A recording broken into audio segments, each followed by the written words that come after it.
Morning frost clung to the pavement, glittering under a pale Montana sun.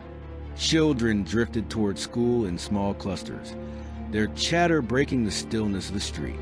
And then, silence. A single boy was gone, as if plucked from the air itself.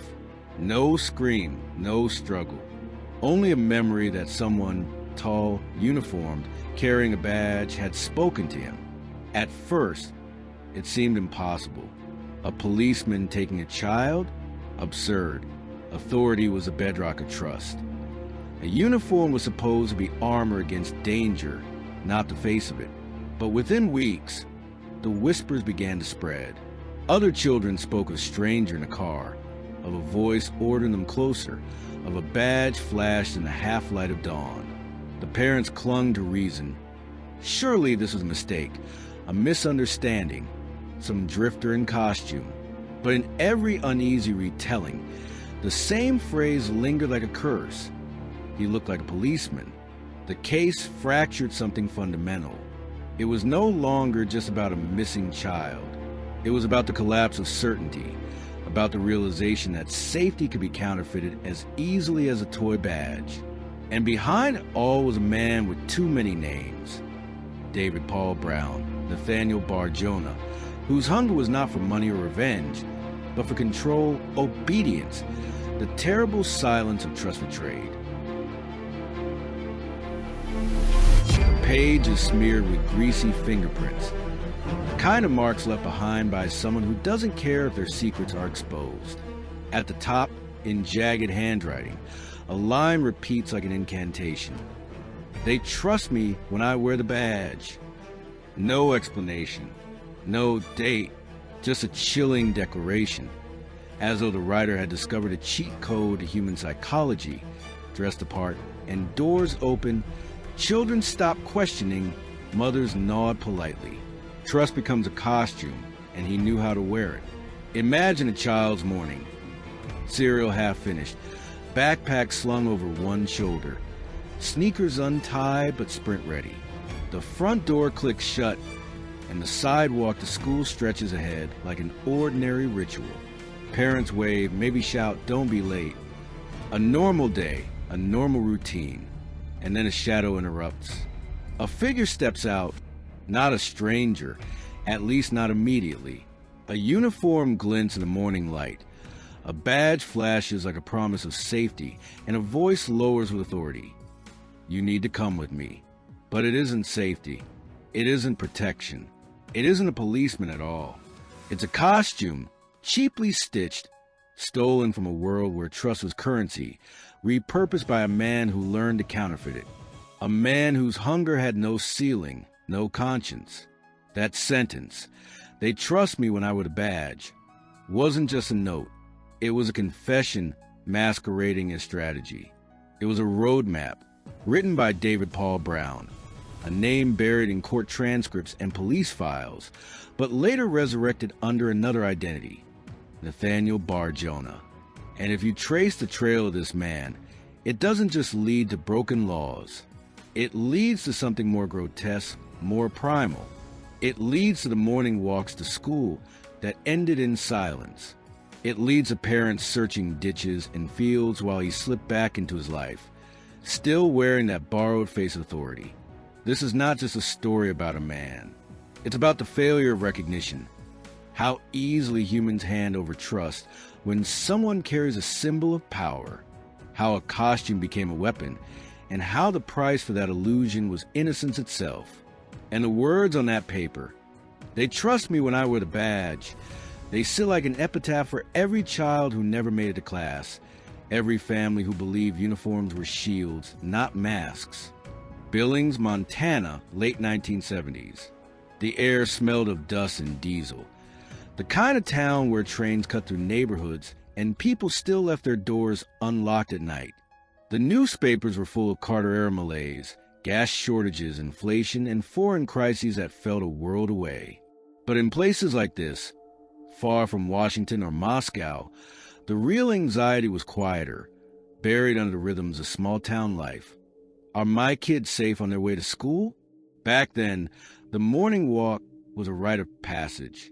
No SUVs idling at the curb, no helicopter parents pacing behind, just groups of children meandering down cracked sidewalks, clutching books and lunchboxes, sometimes racing each other to see who could reach the chain-link fence first. Safety was assumed. If someone in uniform appeared, whether real police or a crossing guard with reflective vest, respect was automatic. Authority didn't need to prove itself. It wore a costume everyone had been taught to obey. And it was precisely in this blind spot between trust and vigilance that predators thrived. David Paul Brown knew it. He had grown up in Massachusetts, a wiry boy with a voice that never quite lost its sharpness, a misfit who drifted toward fantasy. He discovered early how to slip into other skins. A fake badge here, a convincing tone there, and suddenly he wasn't a lonely, hungry man anymore. He was someone children looked up at, someone parents waved past without suspicion. The town around him hummed with false security. Montana wasn't Boston or New York. There were no headlines of faceless men snatching kids off sidewalks. People assumed that sort of thing happened somewhere else, to other families. Billings was ranch land, not the crime blotter of America's nightmares. But that illusion was fragile, and it was about to crack. Because when you look at the cultural backdrop, everything feels inevitable in hindsight. The late 70s were a paradox. Paranoia about cults and serial predators was just beginning to seep into public consciousness, thanks to Son of Sam and the Manson family still lingering in memory. Yet, in smaller communities, people resisted the idea that evil could walk their own streets. Denial was a defense mechanism, and predators like Brown depended on it. Picture the scene clearly. A pale morning, frost on the grass, the muffled sound of children's laughter traveling across the street. A man watches from a distance, dressed in clothes that lend him borrowed authority. He knows that in this moment, the entire system of trust, family, school, community, rests on the shine of his badge. And he knows that badge isn't real. The stage was set. The costume was ready. And the town was unprepared for what was about to step into its routines. David Paul Brown. The name sounds so ordinary, like the kind of man who might run a hardware store or sell insurance policies on Main Street. But the man who carried it lived like a shapeshifter, reinventing himself until he became Nathaniel Bar-Jonah, a name so strange it almost sounded biblical. Chosen deliberately, as though he wanted to be remembered not as a human, but as a creature operating outside the rules of everyone else's morality. As a child, Brown was not the bogeyman parents imagined when warning their kids about strangers. He was sickly, bullied, his life already twisted by shame and violence before puberty set in. Teachers wrote about his odd behavior, his lack of connection with peers.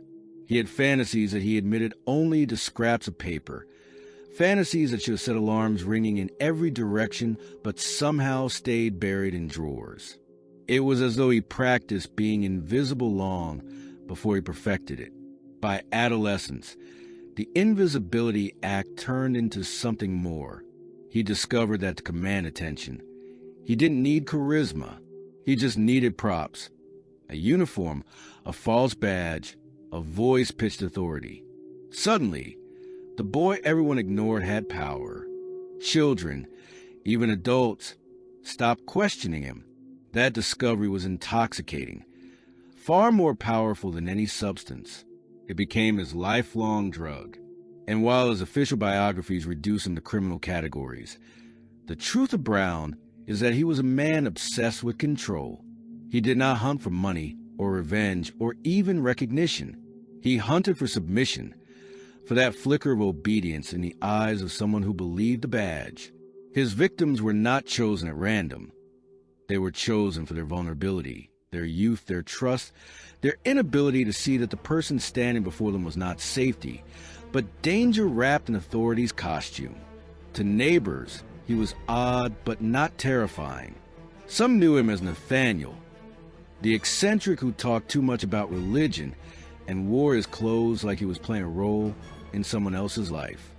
Few saw the darkness underneath, because predators like him are rarely obvious monsters. They blend in, wear disguises, and let the costume do the work. What's unsettling is how little it took to make him believable. A thrift store jacket, a badge bought in a pawn shop, a few rehearsed lines delivered in a steady voice. That was all. Society itself handed him the tools he needed, and he wielded them like keys to a kingdom no one else realized existed. So when we talk about David Paul Brown or Nathaniel Bar-Jonah, or whichever name he wore, it isn't just a man we're describing. It's a performance he perfected, the mask he built so carefully, and the way everyone else applauded without realizing they were part of the act. It began the way true nightmares often do, not with thunderclaps or blood on the walls, but with something so small it could almost be ignored. A boy doesn't show up at school. His seat sits empty. The teacher frowns, maybe assumes he's sick. Parents call the office. Voices tinge with irritation at first, not fear. It's only later, when hours stretch into dusk, that the word begins to shift. Missing. That boy had been seen only minutes before, backpack bouncing, sneakers squeaking against the pavement. Witnesses described a man stepping into his path. The familiar flash of a badge, the voice of authority telling him to come along. No screams, no struggle, just obedience. Because what child is trained to question a policeman's command? This was David Paul Brown's genius. If such a foul word could be used here, he didn't need violence to lure his victims. He weaponized trust itself. Parents taught their children to run from strangers, but not from uniforms. And so he could approach them in broad daylight, in full view of others, and still dissolve into the background without suspicion. When that first disappearance made the news, it didn't trigger the alarm bells it should have. Police questioned neighbors, organized search parties, drag rivers. The assumption was always that some shadowy stranger, some faceless drifter, had slipped through town. Nobody suspected the policeman seen near the school might not be real. That blind spot, society's inability to believe someone would impersonate authority for such purposes, was Brown's shield. But then came the second disturbance. Another child, another uniformed figure, another walk cut short. This time, whispers spread faster. Parents clutched their kids tighter, escorted them to school in caravans, scanning the sidewalks for a car that didn't belong. But fear has a short half-life, and soon routines returned. Trust is a stubborn thing. It wants to rebuild itself even when it's been betrayed. For investigators, though, the puzzle was forming. The accounts overlapped. A tall man, a badge, a commanding voice. Yet, every time they followed up with local officers, the timelines fell apart. No one had been assigned patrol near the schools at those hours. No one matched the description, which meant authority in question was a phantom. Someone who had learned to wear the skin of safety like a wolf draped in wool. That was the first real crack in the illusion. Not that a child was missing. That horror could still be rationalized away. The real horror was a realization that someone had been masquerading as the very figure meant to protect them. And once you admit that possibility, the ground beneath you never feels stable again. There's a moment in every investigation when the ground seems to vanish beneath the facts, when the story being told doesn't line up with the story being lived. That's where Billings found itself. Children were vanishing or nearly vanishing in broad daylight, and every breadcrumb pointed back to a policeman who did not exist. Parents began describing strange encounters. A man pulling up in a battered sedan, rolling down the window, flashing a badge. His questions were bizarre. Where are you headed? Do you walk this way every day? Some children remembered him smiling. Others recalled a flat monotone. But the constant detail, like a ghost watermark, was always the same.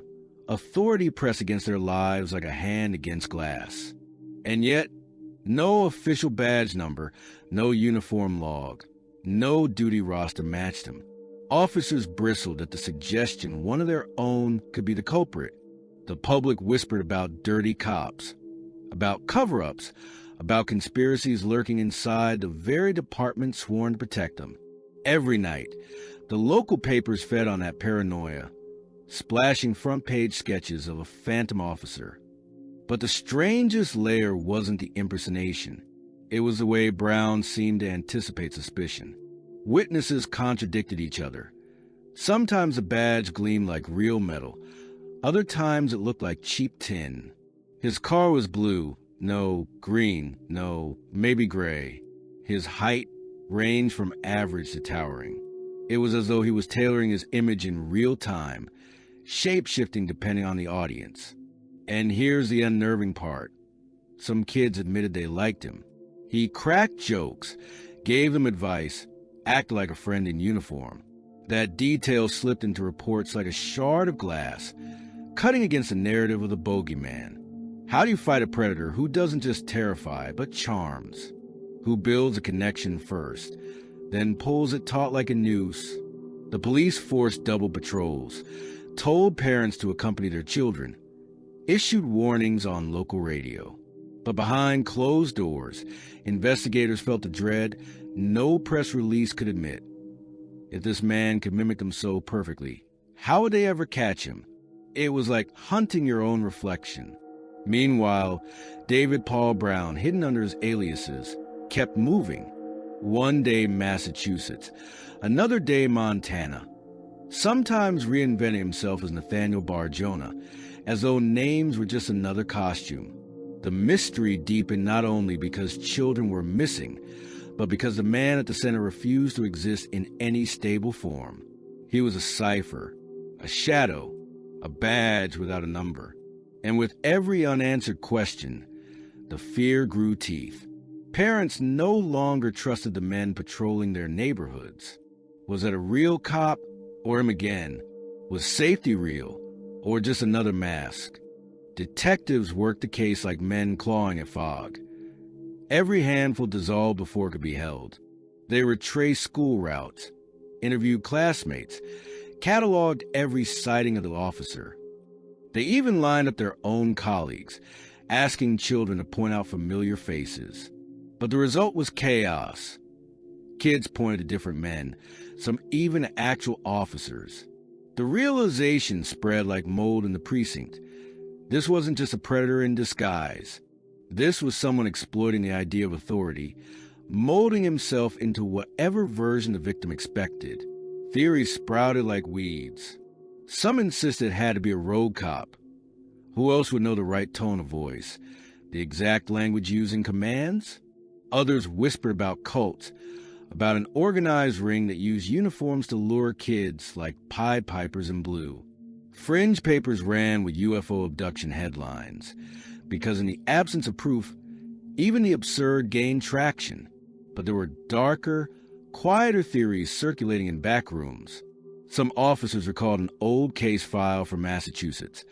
A man named David Paul Brown, arrested for assaults involving children, notorious for impersonating officers. His name had been scrubbed, replaced by another, Nathaniel Bar-Jonah, after he legally changed it. To those who knew, it felt like watching a ghost crawl out of the archives. Could he really have drifted all the way to Montana, carrying his costumes like a traveling salesman of nightmares? The evidence was paper-thin. No fingerprints, no tire tracks, just witness statements that dissolved under scrutiny. A child insisted the badge said police, another swore it said sheriff. One swore he smelled like cologne, another like grease. It was as though Brown delighted in leaving trails of contradictions, turning memory itself into quicksand. And yet, investigators kept circling back to the same chilling pattern. Every disappearance, every near encounter, unfolded within walking distance of school. That detail was too precise to ignore. He wasn't prowling randomly. He was orbiting innocence, staking out the most predictable routine in a child's life, the morning walk. Psychologists drafted profiles. They wrote about compulsion, power reinforcement, identity distortion. But stripped of jargon, the truth was simpler and uglier. He liked the act. He liked watching trust flip into obedience and obedience into silence. The impersonation wasn't just camouflage, it was the thrill. Still, the investigation stumbled. No one could prosecute a theory. No one could arrest a phantom. And Brown or Bar-Jonah, or whoever he was on any given day, understood that better than anyone. Each failed lead only emboldened him. Each theory only fed his legend. It left the town caught in a psychological chokehold. Parents asked themselves questions with no answers. If the badge isn't real, what is? If authority can be faked, how do we teach our kids to know the difference? There comes a moment in every story when the mask slips, not because the predator grows careless, but because reality itself can't be bent forever. For David Paul Brown, that moment arrived in fragments, like a cracked mirror reflecting too many faces at once. A neighbor in Great Falls spotted him one morning, leaning against his car in full uniform. The man laughed it off at first. Who hadn't seen Halloween costumes stretch past their expiration date? But then he noticed Brown wasn't carrying candy, wasn't joking with kids. He was watching, waiting, and his badge? Plastic, flimsy, the kind that came stapled to cardboard packaging. The neighbor reported it, and suddenly the phantom had weight. Police raided his apartment, and what they found was less a home than a theater. Closets filled with clothes mimicking officers, security guards, even clergy. Boxes of badges, some metal, some toy grade. Handcuffs, not standard issue, but convincing enough to pass in a hurried glance.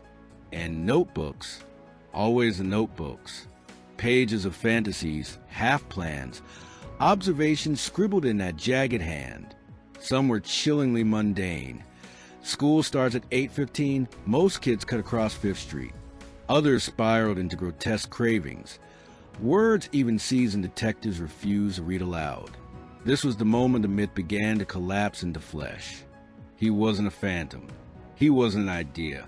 He was a man very real, very dangerous, and standing in a courtroom with a strange new name, Nathaniel Bar-Jonah. The public gasped at the revelations, an alias that sounded biblical, a man who seemed less like a criminal and more like an urban legend caught in daylight. But the turning point wasn't triumph. It was dread, because the notebooks hinted at things investigators couldn't prove. Children whose names never appeared in missing person reports, fantasies that may have been realities. They charged him with what they could, assaults, impersonations, but the specter of what lay between the lines hung heavier than any verdict. And here's the true breakdown. The justice system itself faltered. He was sentenced, then released, then relocated. His name changed again in whispers, as though bureaucracy itself wanted to wash its hands of him. Each failure gave him new soil to grow in. Each loophole became another crack for him to crawl through. The turning point, then, wasn't his capture. It was a collective realization that capturing him solved nothing. The costumes would return. The badge would flash again. And the children, innocent as ever, would still walk their morning paths, unaware that the wolf had only been nudged, not caged. Officially, the story closes in blunt, unsatisfying terms. Nathaniel Bar-Jonah was arrested, tried, convicted on a cluster of charges that seem almost pitiful compared to the horrors implied by his writings and behaviors. He spent years behind bars, his health declining, until his eventual death in prison. Case closed, the state might say. Another predator removed from the streets. Justice served in the most technical sense. But scratch the surface and everything unravels. The notebooks remained a labyrinth of half-truths. Investigators debated for decades. Were they fantasy or a ledger of real acts? Some entries lined up disturbingly well with unsolved disappearances. Others were so grotesque they seemed impossible, unless you remembered who was writing them. And without bodies, without hard evidence, prosecutors had to tread carefully. Better to nail him for what they could prove than risk losing everything on what they suspected. Families were left in limbo. Parents of missing children clung to rumors as writings referred to their sons or daughters, desperate for closure even if it meant the darkest ending. Others rejected the possibility outright, insisting the state was scapegoating him because he fit the role too well. In the courtroom of public opinion, Bar-Jonah became both monster and myth, depending on who was speaking. The lingering question that chills isn't just what did he do, it's how much was missed. How many times did he slide past suspicion with a fake badge, smiling that bureaucratic smile of authority? How many children obeyed without realizing obedience was a trap? And how many families will never know the truth, because the truth itself rotted in those notebooks, never to be confirmed? Even after his death, the shadows he cast remained. Every report of suspicious officer stopping kids in a small town, every rumor of a man with too many uniforms stuffed into a closet echoes back to him. His name changed, his body decayed, but the blueprint he left behind, how to weaponize trust, how to cloak cruelty in symbols of safety, still hovers like a manual for the worst kind of predator. So was the case resolved? On paper, yes. But in the minds of those who studied him, who combed through his writing and stared at the yawning holes in the timeline, the story never ended. It lingers in unanswered questions and missing names, in a queasy suspicion that the ledger of his crimes is far longer than any court will ever admit. The name Nathaniel Bar-Jonah doesn't ring with the infamy of Bundy or Dahmer, yet in law enforcement circles, it became a warning, a case study in how predators camouflage themselves not just with charm, but with the very symbol's protection. He wasn't remembered for his brutality alone. He was remembered for proving how fragile the social contract really is. In Montana, parents no longer waved casually as their kids trotted off to school. The ritual of independence, the morning walk, was poisoned. PTA meetings grew tense. Local papers debated curfews, and a creeping suspicion bled into daily life. If you can't trust a badge, who can you trust? That corrosion of faith didn't vanish with his conviction. It calcified into policy. Schools tightened their safety nets. Stranger danger campaigns spread like wildfire through the 1980s and 90s. Slogans plastered on posters and shouted in gymnasium assemblies. But beneath the catchy rhymes was a scarred tissue of cases like Bar-Jonah's, where the stranger wasn't hiding in the bushes. It was standing in plain sight, wearing the costume every child was told to obey. And for investigators, his legacy was bitter. They saw how the system stumbled. Prior arrests that didn't stick, psychiatric evaluations that underestimated him, parole decisions that freed him. He became an emblem of systemic failure, a reminder that bureaucracy can be as dangerous as any criminal when it shrugs at warning signs. But the darker legacy is psychological. His story seeded doubt in something fundamental. Children are taught from the earliest age. Uniforms mean safety, badges mean help. What happens when that teaching is inverted? When kids learn predators can mimic those symbols with frightening ease? You don't just terrify a generation, you rewire their instincts. And maybe that's why his name never reached the cultural pantheon of American monsters. Because his crime wasn't spectacle, it was subversion. He didn't just destroy lives. He cracked the foundation of trust between civilians and authority. And that wound still throbs in the cultural bloodstream, resurfacing every time a child hesitates before approaching the officer who's supposed to protect them. Bar-Jonah died in prison, but his specter lives on, less a man than a cautionary tale. Not the monster under bed, but the one holding the flashlight, telling you everything's fine.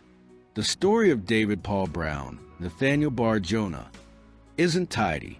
It doesn't end with final confession, a body recovered, or a clean courtroom verdict that ties every knot. It ends in shadows, with the clatter of keys on a prison floor, and a corpse discovered in a cell, bloated and unrepentant. And yet, even in death, He denies resolution. His writings still whisper unanswered questions. His disguises still linger in the minds of those who remember. What stays with me isn't the violence, though that was monstrous enough. It's the simplicity. A badge, a voice, a costume. That's all it took. Society gave him the props. He supplied the hunger. And children, raised to obey authority, became players in his theater without ever knowing they'd been cast. Think about that for a moment. Our entire system of safety depends on recognition. Uniforms, badges, the symbols we trust. But what if those symbols can be copied with $5 and a trip to a pawn shop? What if the only difference between protector and predator is intention? And how do you teach a child to recognize intention? It's the paradox that haunts this case. The very thing designed to reassure us became the weapon that destroyed us. The wolf didn't need to hide in the dark. He dressed as a shepherd and walked through the gate. And maybe the most chilling detail of all is that line from his notebook. They trust me when I wear the badge. It reads like a punchline, but it's really an obituary for trust itself. Every parent who hesitated after this case, every child who looked twice at a uniform, carried the weight of those words. So what do we do with a story like this? Maybe we hold on to it, not as entertainment, but as warning.